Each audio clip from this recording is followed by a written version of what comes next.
Shalom, shalom, shalom. Welcome, everyone. Good evening. My name is Uzi Lewy, and this is the Uzi Lewy channel.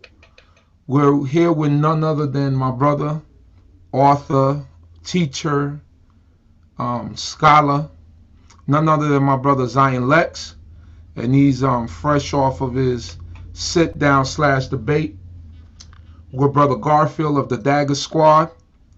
Zion Lexx been studying this Hebrew Israelite, or been walking in this path, or has knowledge of himself, or had knowledge of himself for over 20 some odd years. And he's here joining us tonight to talk about Brother Garfield's claims of plagiarism and what went down in the debate, and everything that has transpired ever since the debate that was held on Black News 102. That was aired on Black News 102, Sarnetta TV.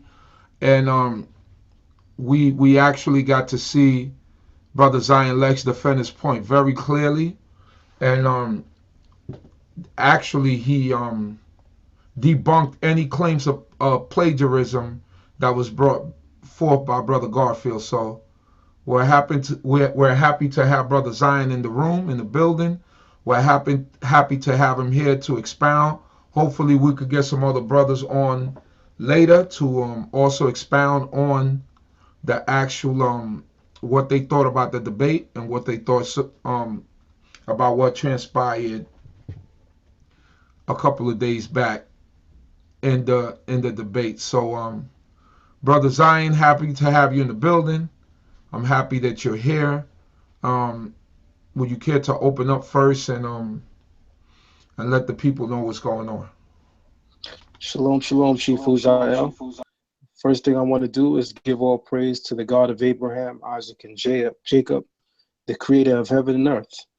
I want to say shalom to the listening audience, and I greet you in the tongue of our ancient forefathers when I say shalom alechem. Um, I want to get straight to the point. There was a charge of plagiarism brought towards me, or brought against me recently within the last year, by an individual who calls himself Brother Garfield in the so-called conscious community. This is a person that, aside from being on Sonnet TV debates, I actually go back much further than that with him. A lot of people aren't aware of that, and I wish at this time to go into that a little bit. I actually met Brother Garfield for the first time in about 2008 or 9, when I was the road manager for MTV Dylon from Making the Band. And Brother Garfield was a promoter in the Bronx for various clubs with regard to reggae music. And we asked because he was doing a show and he wanted some artists to come out and perform. And he hit me up and he said, "Hey, Zion, could you bring out Dylon?" I said, "Sure." He said, "Do you have anybody else?" I said, "You know what? Actually, the road manager of another artist. Her name is Sheba Salamariam. She is the great granddaughter of Emperor Haile Selassie. Her name is Sheba Salamariam. She's the great granddaughter of Haile Selassie, that everyone knows the Rastafarian faith is based on. And she has a song with Bounty Killer that you could check out on YouTube called Love This Lifetime. And I was her road manager for a certain amount of time. So I brought to Garfield's event MTV Dylon from Making the Band, as well as Sheba Salamariam. And it turned out to be a really, really good event. So needless to say, I know Garfield before even making my entrance into the conscious community. With that being said, we reintroduced ourselves about a year and a half ago at Kemet, not Kemet on Trial, at the War Conference, the Kemetic War Conference. And at that time, Brother Garfield said to me that he respects me. You know, we revisited some of our past. We asked one another how we were doing.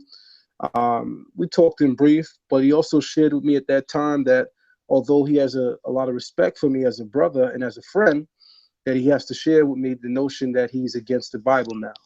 That's something that was unknown to me before, but you know, he chose to make that known, which is cool.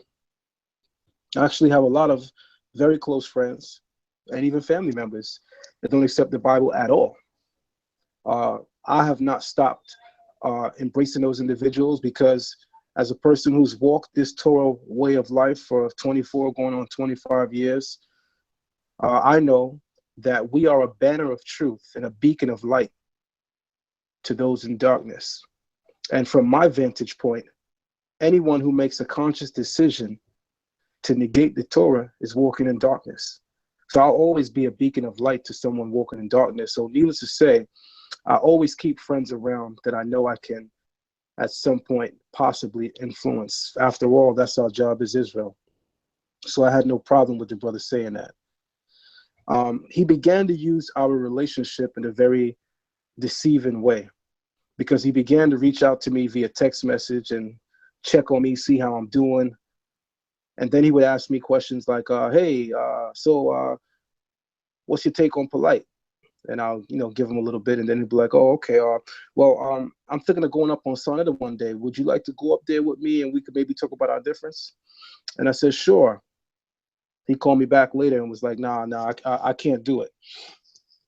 And Chief Uziel can actually co-sign my end of the story, because as soon as Garfield did that, I had actually reached out to Chief Uziel, and I had let him know immediately that Garfield had reached out to me and asked me would I join him on Sonata's couch, of which, of course, I said yeah, to discuss our differences.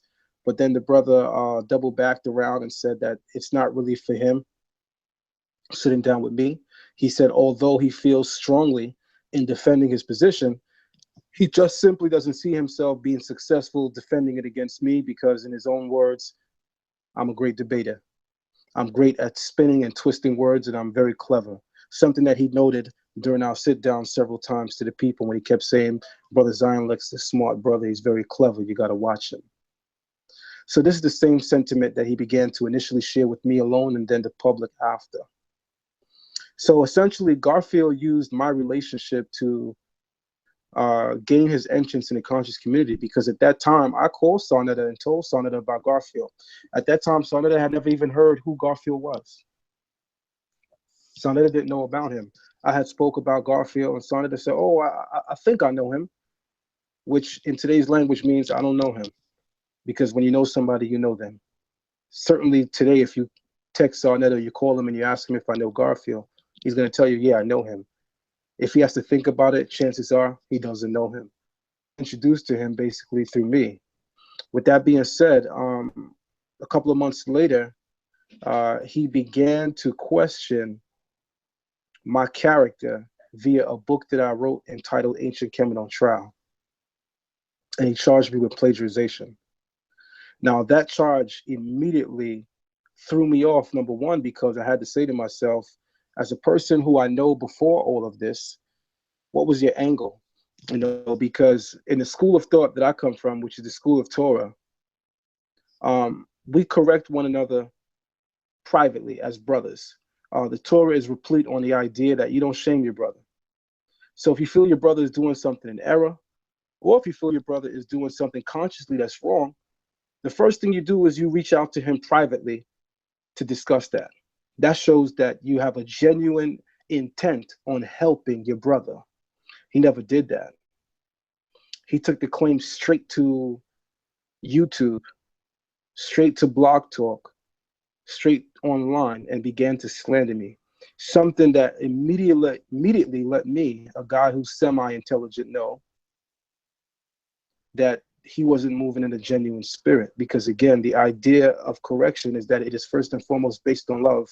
And as I watched this brother go to several different platforms to beat the war drums, to speak about me having a hand in plagiarization, I soon realized that he was motivated by hate. So needless to say, he was very, very successful in convincing people that I actually plagiarized based on an image that is in my book and comes from another book.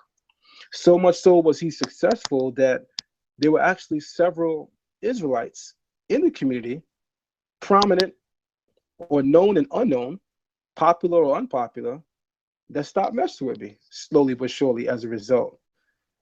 And it actually hurt my feelings, because I'm a human being and I'm entitled to have feelings. And the first thing that I had to say was, how is it possible that brothers can accept the notion of another brother being wrong off the strength of a brother you barely know, without actually looking at your brother and asking him eye to eye or having a dialogue with him? So my contention with brothers who showed me love and respect, but then after hearing Garfield's claim of plagiarism against me, began to move away, the first thing I have to say to those brothers is why? Because if I was really your brother, you would have reached out to me directly and found out. It says, he who is first to tell his story is perceived to be true. The Proverbs also says that the righteous is as bold as a lion. So while Garfield was the first to tell his story and was successfully perceived as being true, I stood quiet because I said, rather than go and defend myself in a public platform and not have him there, I'd rather sit and wait. And I waited and I waited. Why did I wait? Because I knew I didn't plagiarize, and I also knew I was right. And the Torah says the righteous are as bold as lions, so there was nothing to fear. So I sat there and I waited. And soon, nonetheless, the opportunity presented itself as early as last week, where he finally gave in to seeing me one-on-one.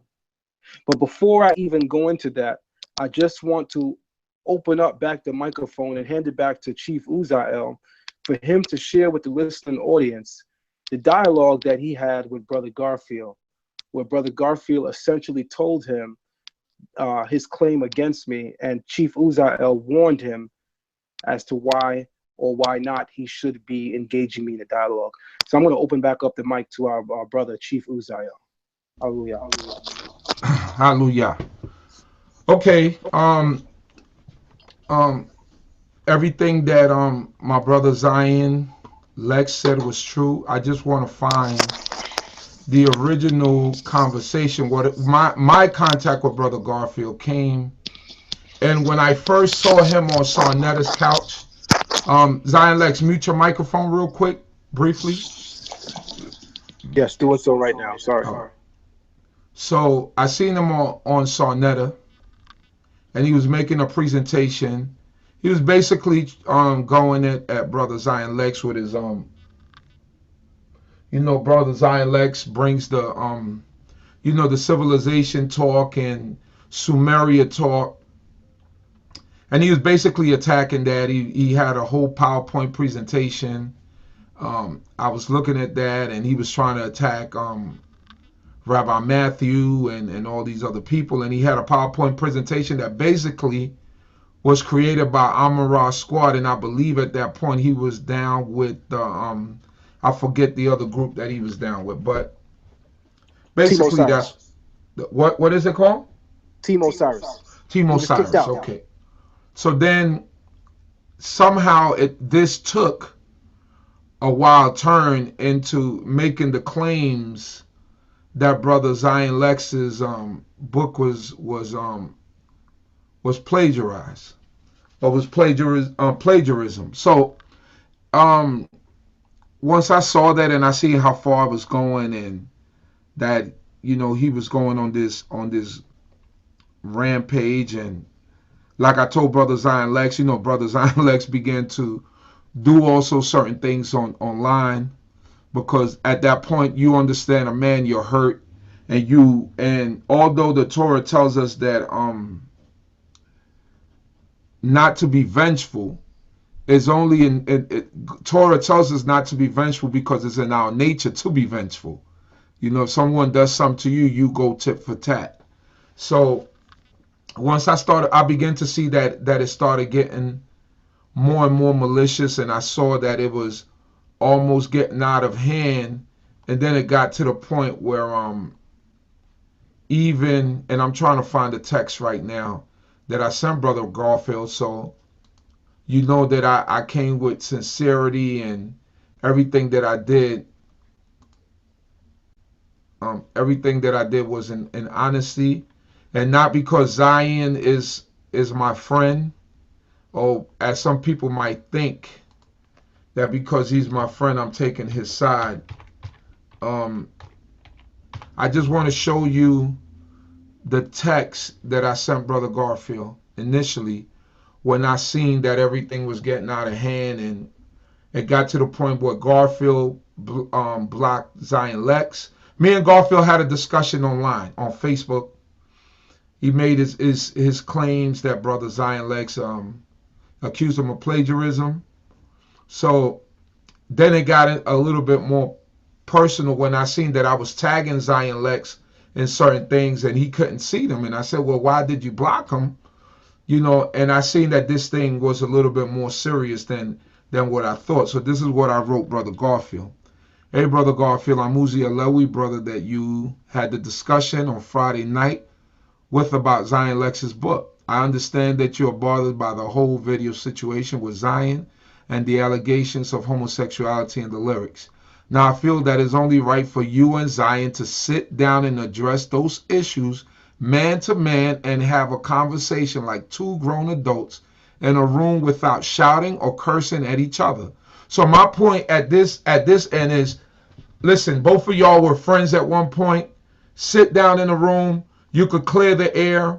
You could speak as adults, as grown men, and maybe you could stop these attacks on Zion, and maybe Zion could stop the attack on you, you know, which was a reaction for what was happening to Zion because of the claims that brother Garfield had put out there. So this was my mindset as a Torah-based person and someone who follows the commandments of the Most High. So I read on and I go on and I write. Now, I already asked Zion if he would be willing to do it, and he said he would. I told him the same thing that I just told you. So essentially, I told Zion, listen, you got to cut this out. He could cut it out. You could sit down in a room. We can't come with feelings, and we just hash this thing out. Because at this point, I don't want it to get out of hand.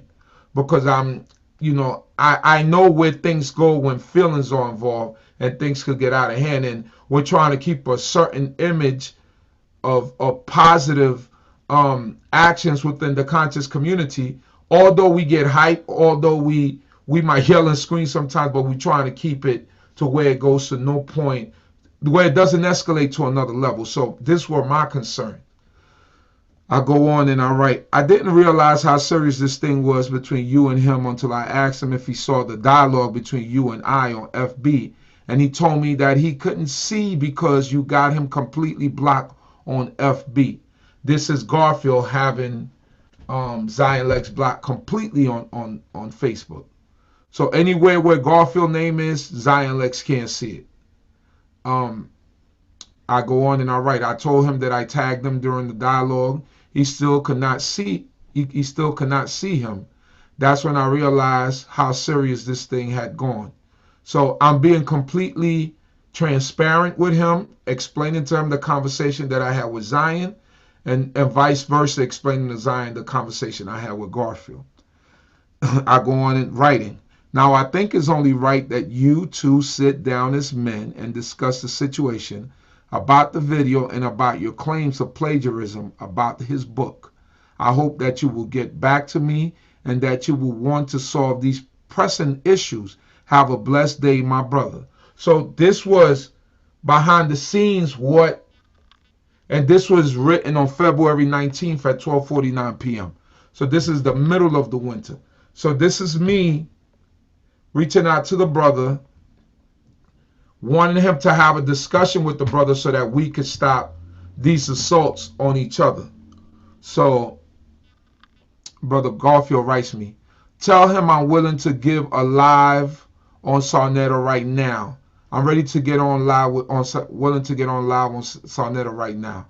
It's not that serious. I'm just telling truth. He blocked me for years. So he's saying he was willing to get on live on Sarnetta at that moment.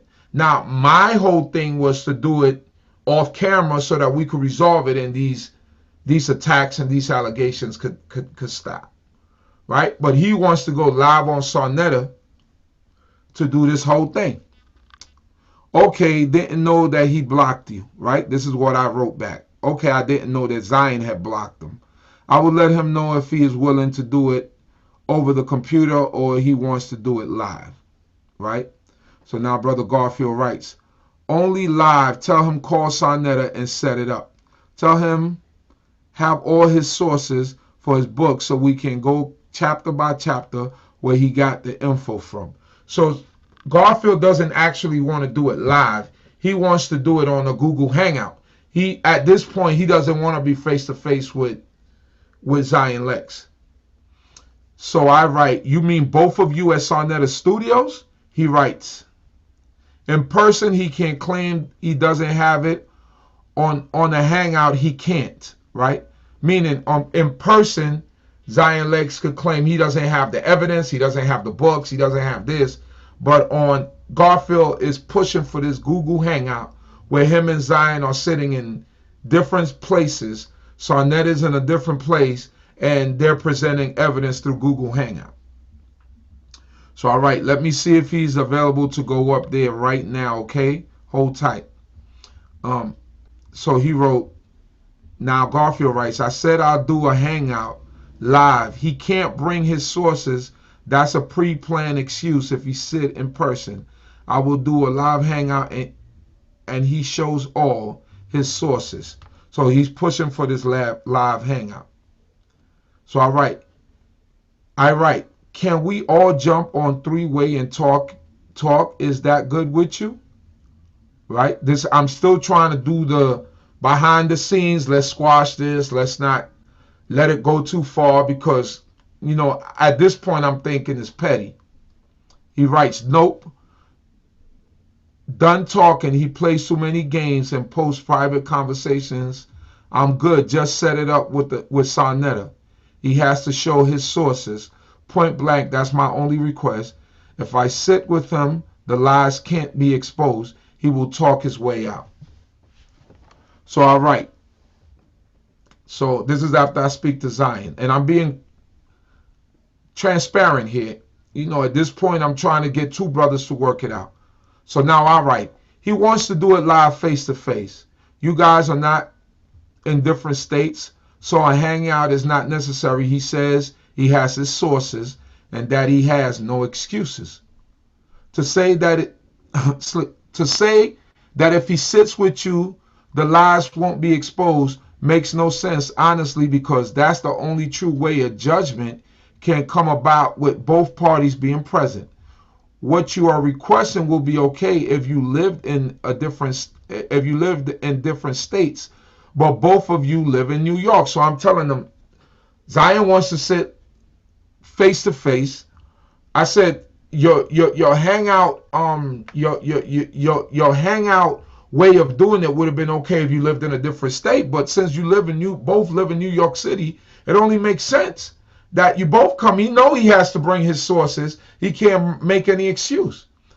So I write, he has his sources ready to go on a presentation to show his facts, right? Remember, this is all February 19th. So now, Garfield writes in bold capital letters, he's yelling, is he carrying all the books with him to show me his sources? This is what he writes. He's being sarcastic. Then he continues to write. He's not writing in caps anymore. You see, you have it all wrong. His book is on trial. Facts is not the issue. I don't trust Zion. He will say you wrote the book and you didn't do this grimy, bro. This whole scholarship is one big lie. If we both freestyling, that's fine, but I don't trust him. You have no idea what he did. I can't tell. You have no idea what he did. I can't tell. So he's basically accusing Zion. So I write, what difference does it make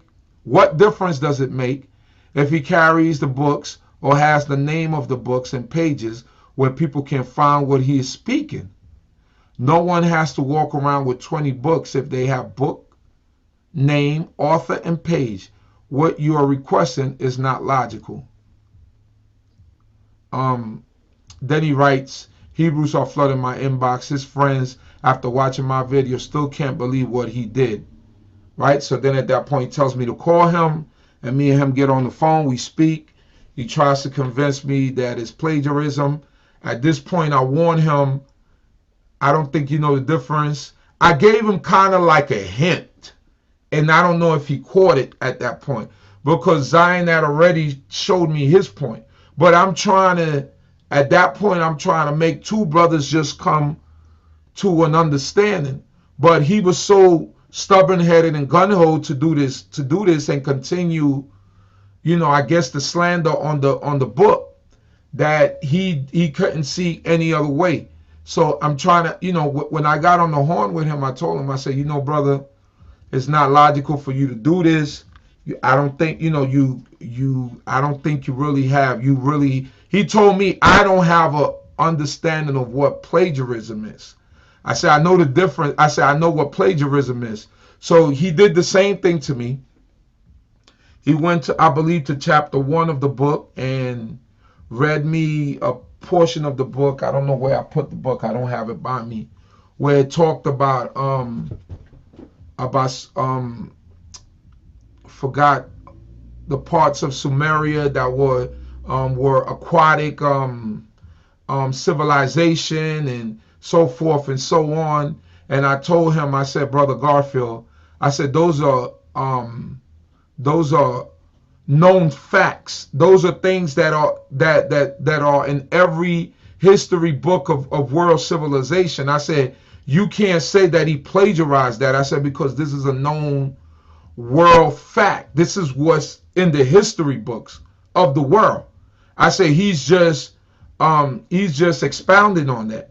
Oh no, that's plagiarization, brother. You're his friend, so you can't see it. He has you blinded, so forth and so on. So when that happened, we try to set up some debates at Restoration Plaza. We try to do a one-on-one debate over at my a place that my friend had here in Brooklyn. Sarnetta got involved. I called Sarnetta. He got involved. Bottom line is, every time we wanted to set up a face-to-face debate, Garfield always backed out. At least 3 times this happened between February and April, I believe. At least 3 or 4 times he backed out. He just wanted to do a Facebook hangout, right? That was the only thing he wanted to do. So at that point, it kind of died out until I guess Sarnetta got my brother Zion Lexx up there. So now I'm being transparent. I don't have my glasses on, so if I was dragging along when I was reading, it's because I can't find my glasses right now. But that's basically what happened, my end of it, and knowing what transpired with Brother Garfield and Zion Lexx. Now, I warned Brother Garfield. I told him, this is not plagiarism. You're claiming plagiarism, but this is not plagiarism. And he told me, you obviously don't understand plagiarism. You obviously don't understand. You're his buddy. You're his friend. So you're going to see things his way. So at that point, I left it. So, Brother Zion Lexx, you want to take over again? Absolutely. Hallelujah. So let me say this, picking up from where you left off. Uh, as you heard our brother Chief Uzael very genuinely share with you, we tried every means to try to come to a resolution without it being crazy. We discussed meeting each other one-on-one and having a dialogue about it. We discussed whether or not he even had a valid claim. No matter what we presented on the table, Garfield was abstinent that he had to have a Google Hangout debate with me versus an in-person. This goes back to what I initially opened up saying. Garfield told me that he doesn't see himself getting on Sonata's couch and debating me, not because I'm more intelligent than him, but he simply saw me as a greater debater.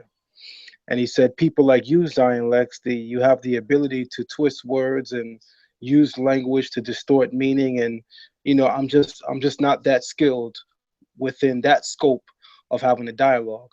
He says, I'm sure that you plagiarize this information, but I simply think that you may be better at defending it. So I don't know if I'm, ready to sit with you one-on-one.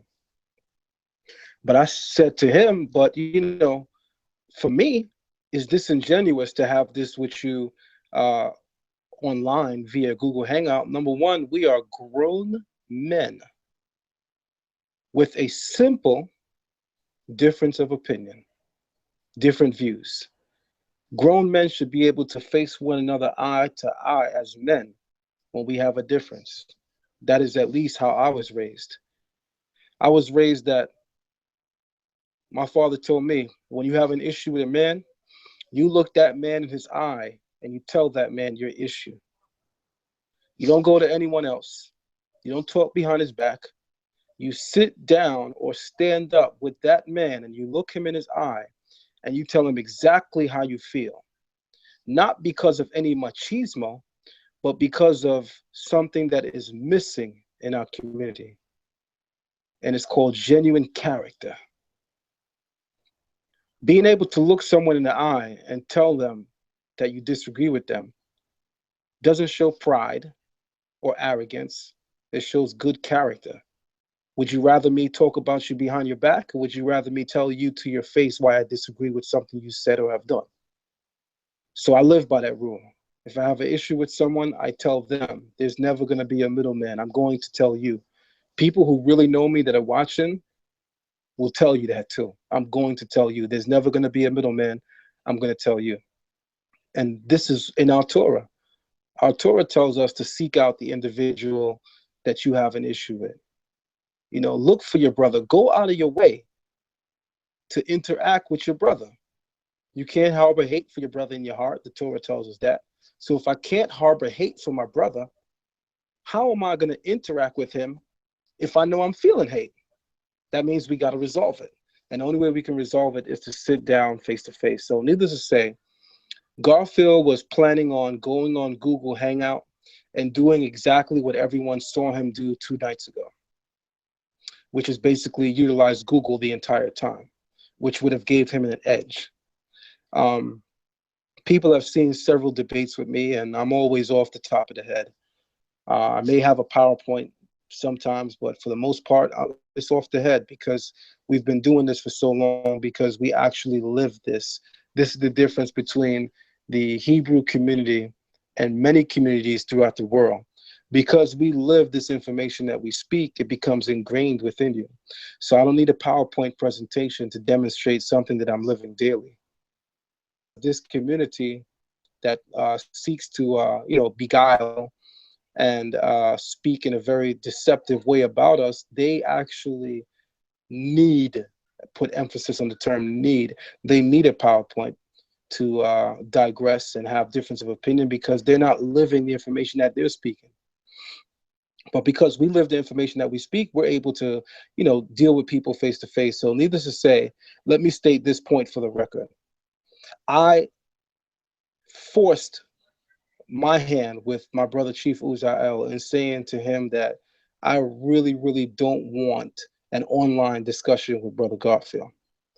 I said the same thing to our brother Sarnetta, and both of them agreed. Chief Uziel agreed that made more sense. And to our surprise, even Sarnetta agreed that made more sense. Sarnetta was like, Garfield, you got to see that man face to face. In fact, it got to a point where Sarnetta told him, I'm not allowing you to come on my channel to bomb on him anymore. Until you sit down with Zion Lexx face to face on my couch, you're not allowed to even talk about him on my platform. And that's real talk. That's the honest to God truth. Sarnetta could tell you that. Text message on my phone, Sarnetta telling me that he told Garfield, until you sit down with Zion Lexx face to face, I'm not even going to continue to allow you to come on my platform and speak against his book. If you have an issue with Zion Lexx and you want to voice it on my platform, you can do it. But if it's about his book, you're going to have to see that man face to face. I gave Sarnetta a lot of respect for that. I'm sure Sarnetta had his own motives and agendas for why he wanted that to happen. Nonetheless, I gave him a lot of respect because the bottom line is he could have allowed Garfield to continue, and he did not. Needless to say, there's a couple things I want to define first and foremost. And let me open up by sharing with people what was the basis of Garfield's claim of plagiarization. So I wrote a book and entitled it Ancient Kemet on Trial. The book is based on a PowerPoint presentation that I did not have the opportunity to present at an event that Hebrews were involved in here in New York City about a full 2, almost 3 years ago, called Kemet on Trial. Those familiar with that title and event know that you had the likes of the Amin Ra Squad, Brother Polite, AOC, Lions of Israel, Nasi Yashuvel, myself, etc., etc. Very, very big event. People walked away saying the Hebrews won. People walked away saying Kemet won. I have my own views on who won. Those that have been following me know what I say about that. Needless to say, I did not have the opportunity to present because 10 to 15 minutes of the event me that I would be given 5 minutes to present. I had a 45-minute lecture that would have locked and sealed the deal on the whole issue of plagiarization of the Torah versus the spiritual system in Kemet. The PowerPoint presentation that I had ready would have completely annihilated and dismantled every argument they presented. But I was given 5 minutes to present it. So I told them, you could keep that. Like my contribution and act like my contribution is any less than any Hebrew that presented before me. You got to be kidding me. You respect my contribution. And when I say that forcefully, I say that again because of my upbringing. My dad, my father always told me, you make people, you force them to respect you if they don't want to give you your respect. And by forcing, I don't mean that you got to use your hand or be arrogant, but if a person wants you to do something that you know is unjust and not right, then you don't have to do it. Simple as that. So no, I'm not going to present 45 minutes of information in a 5-minute window. What are you, crazy? I'm trying to embarrass myself. What are we doing here? This is a setup. So with that being said, I declined 5 minutes and I said I'll have my time, which I did. Entire PowerPoint in book form and put it out there as a book. Now, here's something that I've always went on record saying that I'm willing to take a lot of critique on. When someone is writing a book versus putting together a PowerPoint presentation, there is the utmost details involved in putting together a book versus putting together a PowerPoint. A PowerPoint presentation is certainly followed by sources, but a book is sources, citations, bibliography, the whole shebang. I was so anxious to put this PowerPoint out in a book form that I did not take the time to be meticulous with my citations in the book. And by my citations in the book, I'm only referring to my images. And if you notice, Garfield could not present any actual passage, sentence, or paraphrase in my book that was plagiarization. His only claim of plagiarization was centered around 2 images that I used in my book. I used 2 images in my book. One image came from a Google search. And the reason why I used the image from Google search is because the image correlated with the concept I was trying to express. I purposely, when I put the image in, I also put in the search bar, copyright unprotected. Why did I do that? Because if I'm searching for an image that I'm placing in my book, I have to make sure that that image that I'm placing in there is copyright protected. So the first thing I'm going to do is search for images that are copyright unprotected. What do I mean by that? After the death of an author, United States says 70 years after their death, anyone can use from their book, their entire book, and images without actually getting permission from the family, which basically means you can actually republish that book. You still have to put the author's name, because just because 70 years has passed doesn't make you now the new author. So I want to clarify that for people that may have me misconstrued on that. 2,000 years could pass on someone's work and you will never become the author of that work. But according to United States legal code, if 70 years pass from the death of an author, from the time that he published his work, then basically that means you can use that work without permission from his family, from anyone. You can go in the system, take that book and republish it. You must use his name because he's the author, but you can republish it. Now, with regard to images, this is more specific. You don't actually have to cite the author in the use of the image because the copyright of the image is no longer protected, which is different than just going into somebody's book and republishing the words. This is the technicality that people missed, I think. A lot of people didn't catch on to what I was really saying, so I want to take the time to slow it down and bring it back. The fact that I only used a chart from L.A. Waddell's book, Egyptian Civilization, Its Sumerian Origin and Real Chronology, I used a language chart from his book to demonstrate a unique point that I was bringing. My point was unique in that it was not demonstrating what L.A. Waddell put in his book. I used his chart to demonstrate my own unique point. I had every right to do so.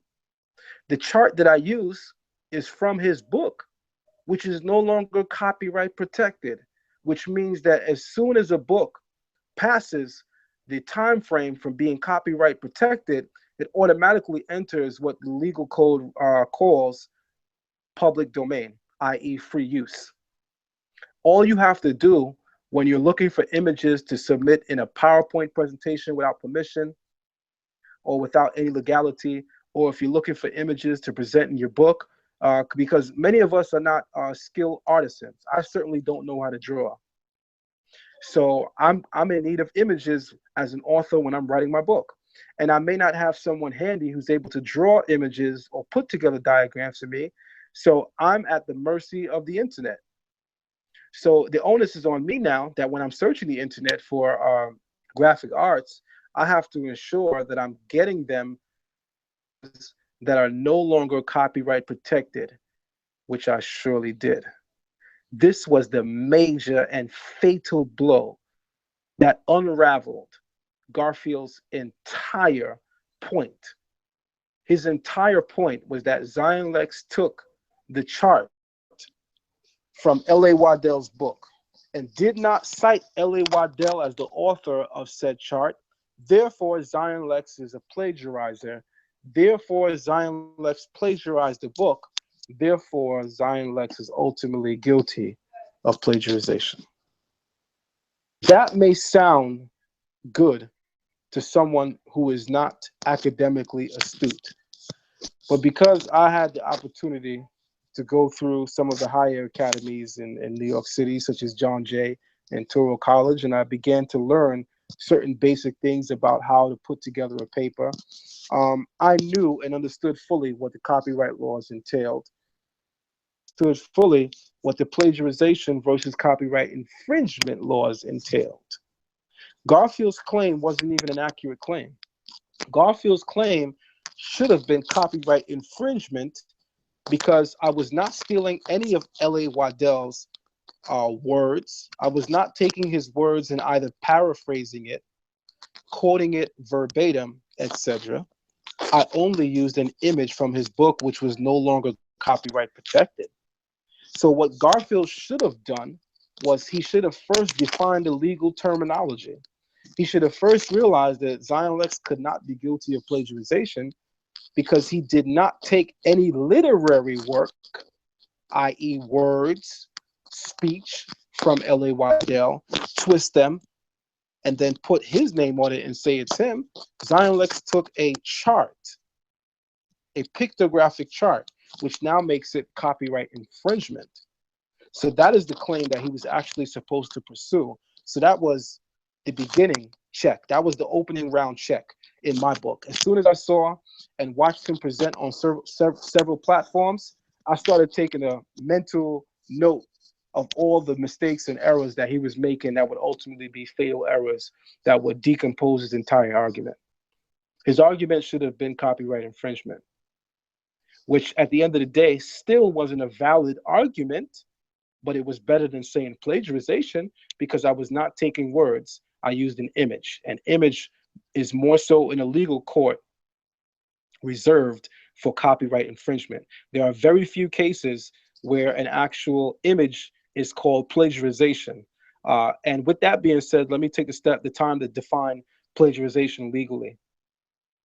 Plagiarization is not a legal issue, it's actually a moral issue. Sad. As an author, I have to say that's sad, because I would hope at some point plagiarization can become a legal issue to really stop people from doing that.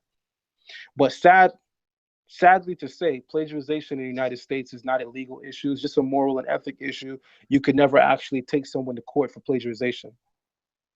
That basically means if I write a book and you copy it word for word, the best you could do is take a copy of what I stole from you and present it to the publishing house to show them that I stole your work. And the publishing house has the ability to pull the work based on the notion that I was dishonest in telling them that I was the exclusive author. But there's no legal stipulation that says that they have to do it. That would be determined on their own moral character and traits, deciding whether or not they would want to continue with publishing a book that they found out wasn't exclusively authored by the person who presented it. Copyright infringement now is definitely a legal issue. You can actually go to jail or you can be fined for copyright infringement. Now, copyright infringement, the first thing that is looked for is the expiration date of the original work.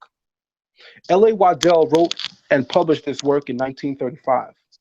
He died in 1938.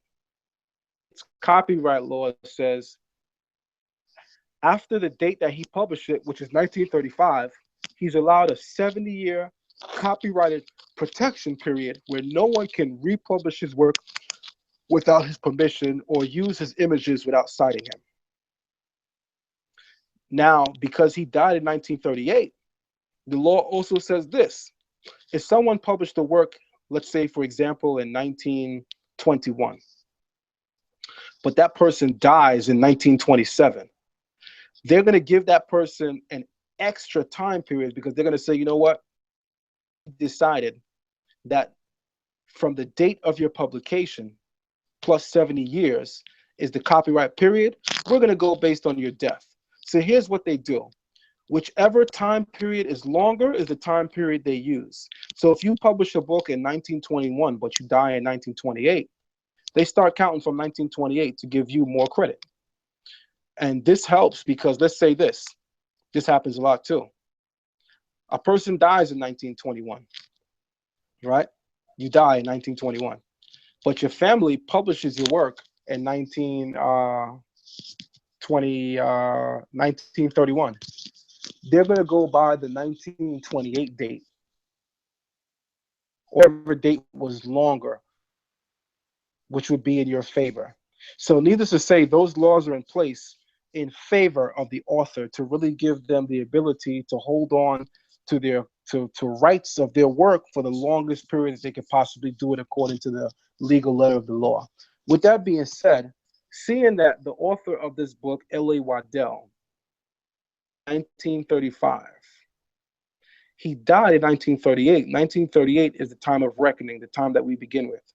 1938 till 2015, which is the date that I actually wrote the book, is exceeding 70 years. So I had every legal right to use this image without citing the author because that's what the law says. Now, I want to go on a moral basis now because this would deal with people who would say, all right, Zion, you know what? Very clever. You got off on a technicality. All right, but what about the moral implications, Zion Lexx? I mean, you used the man's image and you didn't credit him. Anyone who has my book, Ancient Kemet on Trial, will notice this about the page that features that chart. I did not crop out the part of the chart that lets you know certain things. So in my book, when you open it up and you look at the bottom on the chart, L.A. Waddell on the original chart, he actually named them by plate number. So he began showing images as early as page 26, I believe, or 27, where he called it the first image was plate 1, plate 2, plate 3, etc., etc.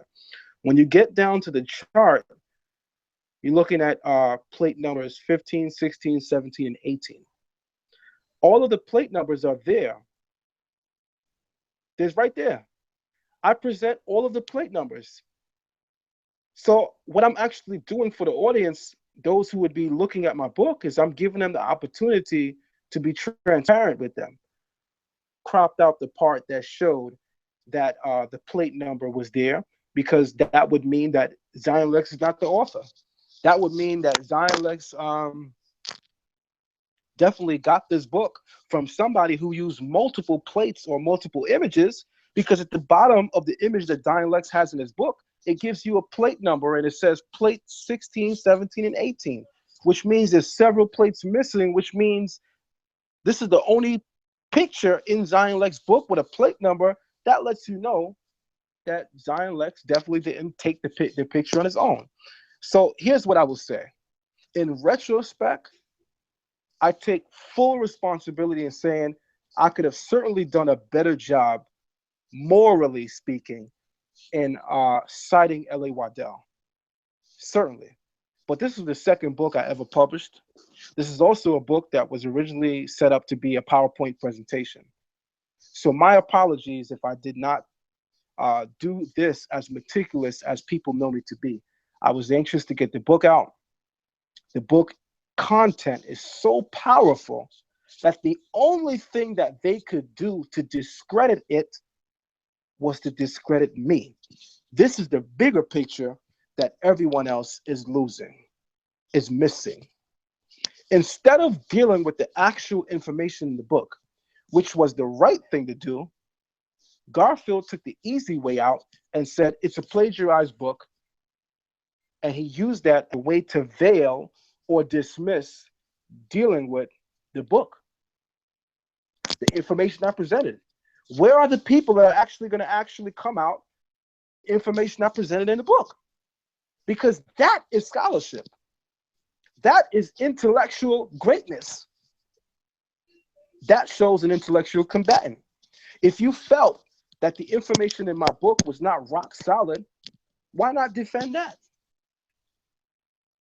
As a matter of fact, you could have pursued copyright infringement, because that's what you should have pursued, even though you're still wrong.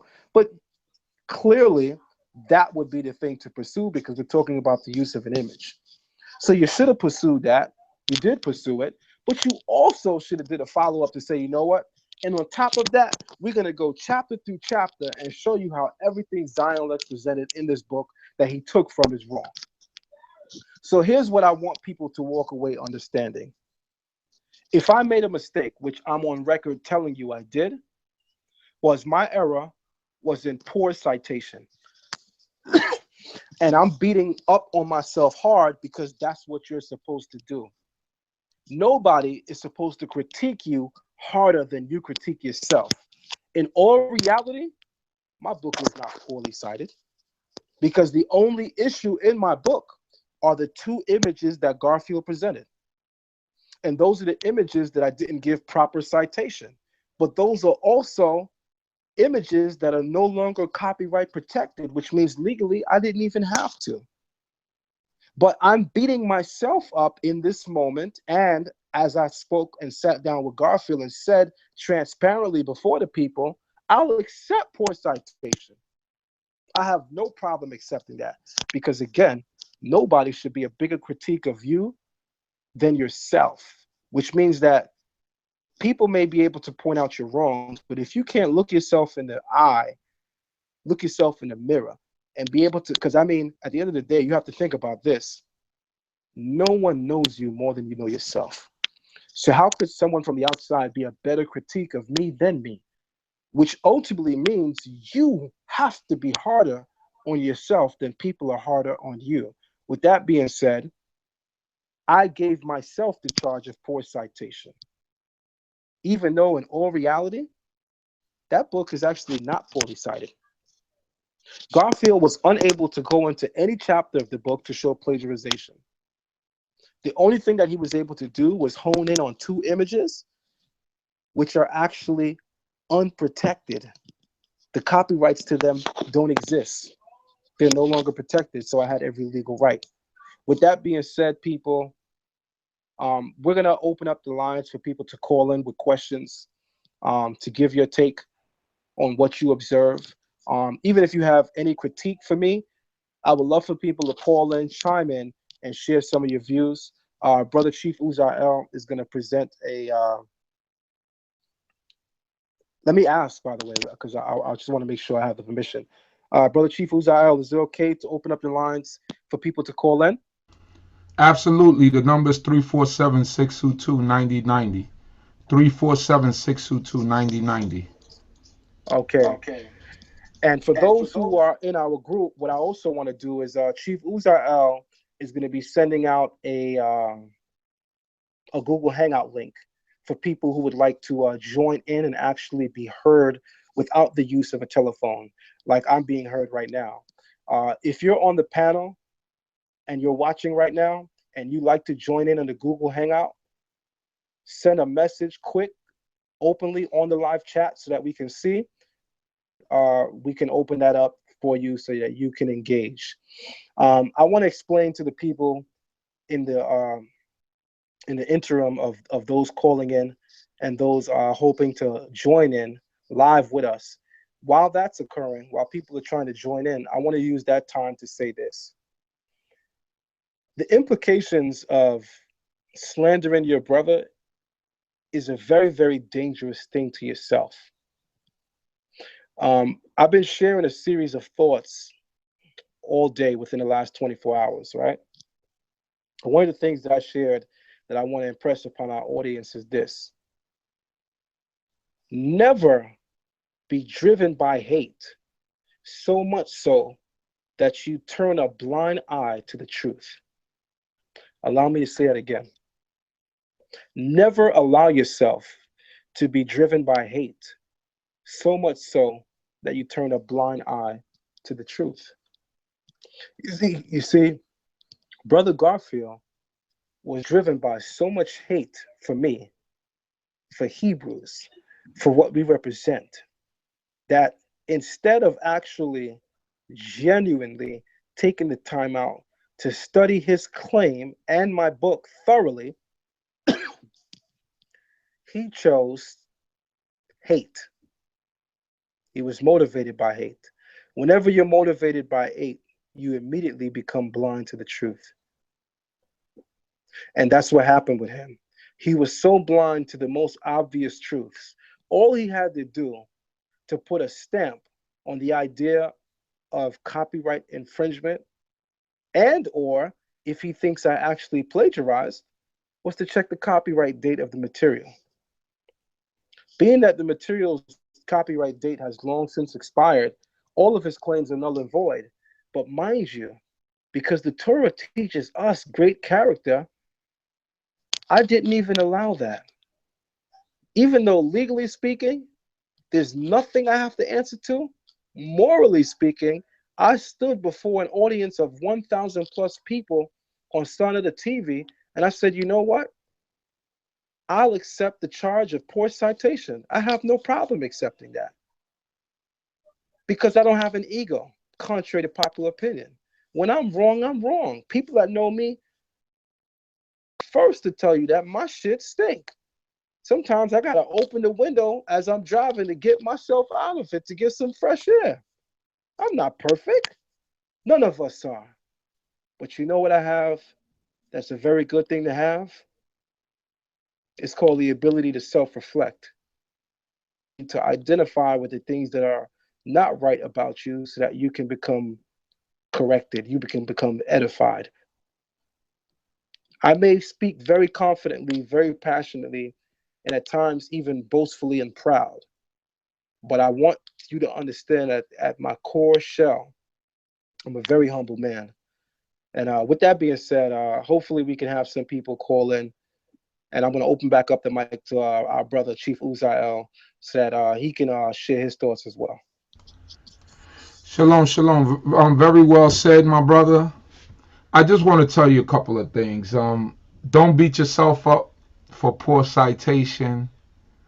Um, I believe that books could be revised, and that's something very simple. Remember, you said that this was a PowerPoint presentation. No one ever puts people in this conscious community, especially in the comedic community, on trial for the crap that they write that's probably really plagiarization, but no one ever examines it. Anytime a Hebrew does something, they want to take it through the ringer. But I guess it was because a Hebrew was writing something about Kemet, they didn't like that too tough. But what seemed kind of strange to me is that Brother Garfield, for what he knows, his credit repair stuff and all that. I give him credit for that. I never done anything with him, but it seems like he's very knowledgeable of that, how to repair people credits, and that might be his livelihood. So I wouldn't doubt him on that. But when it comes to the field of scholarship and things of that nature, leave that to the people who've been putting in the work. People like, for whatever people say about Shaka Utmost, I give him his respect as a scholar. For whatever they say about Brother Reggie, I don't think he's a great debater, but his research and scholarship can't be denied. You got several members of the Amara squad, very intelligent people, scholarly. Brothers like Divine Prospect. These brothers are brothers who are scholarly brothers. But Brother Garfield just popped out of the blue. And I don't know how he just got a pass. Like I said, I didn't have any animosity towards the brother. I try to enlighten the brother and try to be as transparent and fair as I could be in order to resolve this issue as brothers.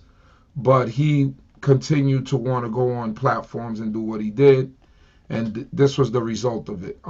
So don't beat yourself up. Everything you have to do is only thing you have to do is just maybe when you revise your book, you just put a little bit more citations, and you're good to go. I have a question though. Do you think that, because I didn't see any scholar in the comedic community jump out on your book. Now I heard people say, "Oh, the book is a bunch of crap," or the book, but that's what they're gonna say. Um, but I never once heard. In fact, I heard. I think Unc said one time when they asked him the question, he said, he calls you Lion Lex. That damn Lion Lex. He said, but I don't think his book is plagiarized. You know what I'm saying? He was like, I don't think his book is plagiarized. And I didn't see no scholar in the community jump out the window on you. So my logic is, who did Garfield come up with this on his own? Or do you think that someone put him up to it, put the battery in his back? Now we get into the conspiracy theory part of it. You think somebody put the battery in his back and told him, go after Zion Lex and embarrass him? What do you think about that, Brother Zion? Well, let me say this. I could only dream to be a prophet someday. I could only dream to be a prophet someday. Some of the characters in the scriptures that appeal to me the most happen to be some of our greatest prophets.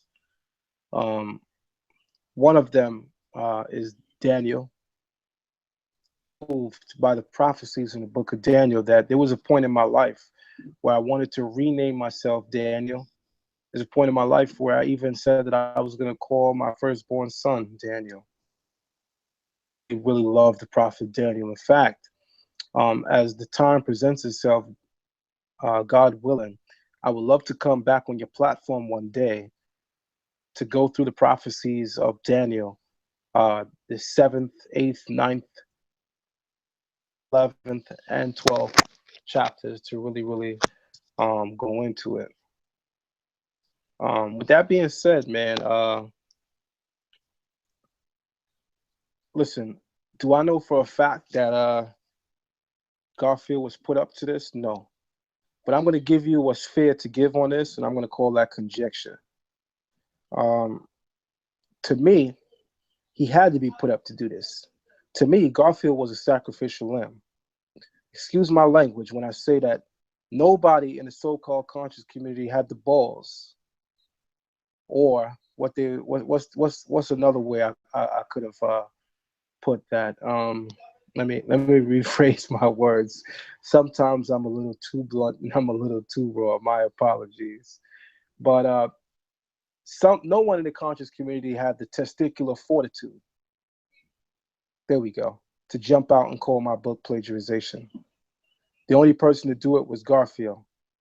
Why? People that are usually used as the sacrificial lamb in these cases of these instances are people who have nothing to lose.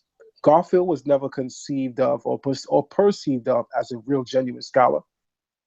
So if I prove him wrong, it's not really a blow to him or to even the community, because they can easily say, man, he don't know nothing anyway. You didn't take down one of our top guys. Who's Garfield? That's what they're going to say. So with that in mind, surely it is my belief that he was put up to do it. But here's the bottom line on it. We had so many people go on Sarneta's, and I got to give respect, man. This is one of the first times where we've seen a lot of people from the Kemet side say, you know what? I don't like Zion Lex, but you know what? He murdered Garfield on that claim of plagiarization. Zion Lex may be a lot of things. You could call him what you want. You could call him arrogant. You could say all he want to do is fight. But that brother really knows his stuff. These are the comments on Sarneta's channel. I'm not rewording it, rephrasing it, or giving you my spin. Go look at the comments on the video. Garfield versus Zion Lex. It's right up there. And it tells you flat as day that they got one guy up there that said, you know what, Garfield is my man, but him on that plagiarization. If Zion Lex only used an image in his book, which came from a book whose images are no longer copyright protected, then how in the hell is Zion Lex even guilty of plagiarization? Number one, plagiarization more so refers to literary content, as in a speech someone gives, as in a song someone sings, or as in words people write, even if it's paraphrased. Very rarely do you see people use plagiarization to deal with an image. An image is always 99% of the time dealt with as copyright infringement because people look to copyright their images. With that being stated, the copyright for the book and the images is no longer protected. But guess what? I didn't take the author's words and put it in my book. I didn't take the author's words and paraphrased it and put it in my book. I didn't take the author's words and rephrased it and put it in my book. I took an image from his book that is no longer copyright protected and used it in my book. Yeah, all right, Zion, you know what? I get it. You took an image, it's not copyright protected. All right, great technicality. You are a clever guy. I'm going to give you that. But Zion, again, morally speaking, these are the ideas of that guy. Why did you do that without even citing his name? Everybody who has my book, open up to the page where I use that image for the Sumerian origin of Egyptian language. Zoom in on all of the alphanumeric entries on the bottom of every pictographic entry I have in there. You'll see BD, which means budge, and then you'll see a number next to it. You'll see BE, which means James Henry Breasted, etc., etc.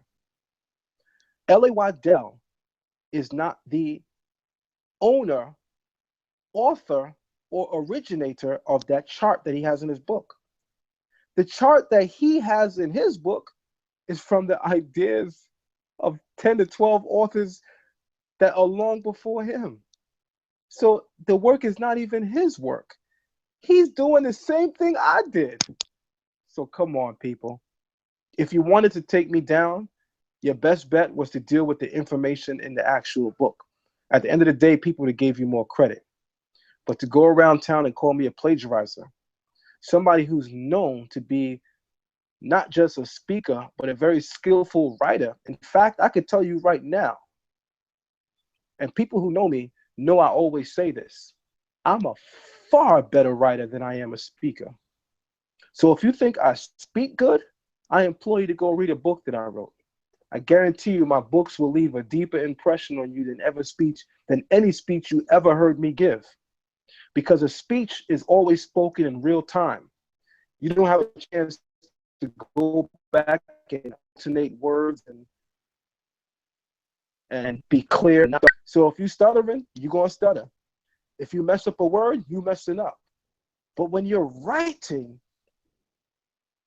you can you express your thoughts. You have an opportunity, at least, to express your thoughts perfectly. Before the final work is put out, you can go back and make alterations. You can check spelling. You can check grammar. And what I do with my words, being that I really love language, is when I go back and check a book before I put it out, I always look to substitute words with language that will grip people's attention, because I like to read and write books a certain way, and I like for people to read my books a certain way. So when I'm finished writing a book, the first thing I do is go back and I do the spell check, I check the grammar check, and then I go back and check for words that I can use to really grip and hold your attention. With that being said, people, I take great pride in what I do. And again, people that know me close know that my love for book writing is something that's very special and dear to me. The last thing you catch me doing is plagiarizing.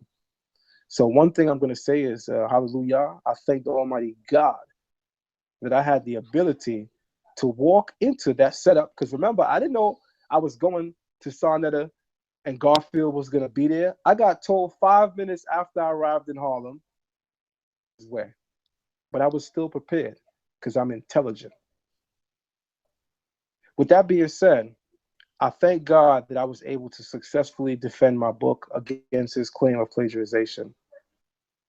And what I'm going to do is I'm actually going to put out a volume 2 to this book, where I'm going to cite L.A. Waddell as the author of that particular chart. And I may even add a couple of more chapters to volume 2, just to spice things up a bit for people to even be interested in going back and reading it. And to me, that's only fair. So with that being said, I say shalom. And hopefully if nobody is calling in or wish to join us, then we basically can wrap up the show. I hand it back over to our brother, Chief Uzziah. Thank you very much, Brother Zion Lexx, for your honesty, your truth, and to be able to explain yourself clearly without being attacked, and be able to make it clear to our listening audience exactly what took place and how everything transpired. I'm glad that you came on. We need to do this more often. I keep telling you we need to do a weekly show so that we could stay consistent and make these numbers grow. So I know if we do a weekly show that definitely the numbers will grow, but we need a time dedicated to both of us where we could come out and do this on a weekly basis and actually build a platform. So with that, I say good Lala Tov to everyone. Good night. Shalom, shalom. May the Most High God of Abraham, Isaac, and Jacob bless each and every one of you. And we will see you. Don't forget our Unity Shabbat this weekend at Restoration Plaza in the basement. We start at 12 p.m. So everyone be there, support us, and we also having our dinner dance. Our dinner dance on the 28th, which is the Sunday, from 5 p.m. to 11, and that will be held at the Africa House in Brooklyn, New York. So everybody come out and enjoy themselves with us this whole weekend. You could call me at 347-622-9090 for more information. Once again, 347-622-9090 for more information. Once again, thank you, Brother Zion. May the Most High God bless you and keep you. And may the Most High God continue to grant you the knowledge, wisdom, and understanding in order to defend his name. Hallelujah.